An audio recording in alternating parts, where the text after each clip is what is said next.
পাই না একটু আপডেট হ। টাকা কামানোর জন্য বিদেশ যাইতে হইব এমন কোনো কথা নাই, একটু বুদ্ধি খাটায়া চল। বুদ্ধি থাকলে ঘুমায়া ঘুমায়া টাকা কামানো। তো ভাই আশেক, ভাবতেছি শুধু শুধু প্রবাসে এত কষ্ট করে লাভ আছে? তুই যখন কইছস বুদ্ধি থাকলে পরে ঘুমায় ঘুমায় টাকা ইনকাম করা যায়, তাহলে তোর বন্ডারে দেশ নিয়ে কাপড় ব্লগ বানা মনে।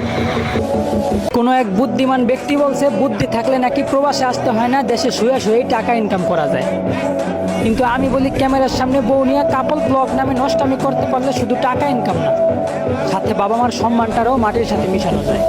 তো বলে তোর বাপেরা যদি দেশে ঘুষ না নিয়ে জ্ঞান বুদ্ধি দেখে চাকরি দিত, তাহলে হাজার হাজার মধ্যবিত্ত ছেলেদেরকে পড়ালেখা শেষ করে টাকার জন্য চাকরি না পাইয়া প্রবাসে এসে কষ্ট করতে হতো না। আর সমাজটা যদি কোনো যোগ্যদের দ্বারাই পরিচালিত হইতো, তাহলে তোদের মতন বউ ব্যবসায়ীরা কাপল ব্লক করে দেশটাকে নষ্ট করতে পারতো না। বলি ভাই, মা 10 মাস 10 দিন গর্ভে রাখছে, তাই মায়ের শিক্ষা কোনোদিন খারাপ হতে পারে না। তাই তোর বাবা মারে মানুষ গালি দিব, বাইসা থাকতে এমন কুকর্ম কোনোদিন করিস না।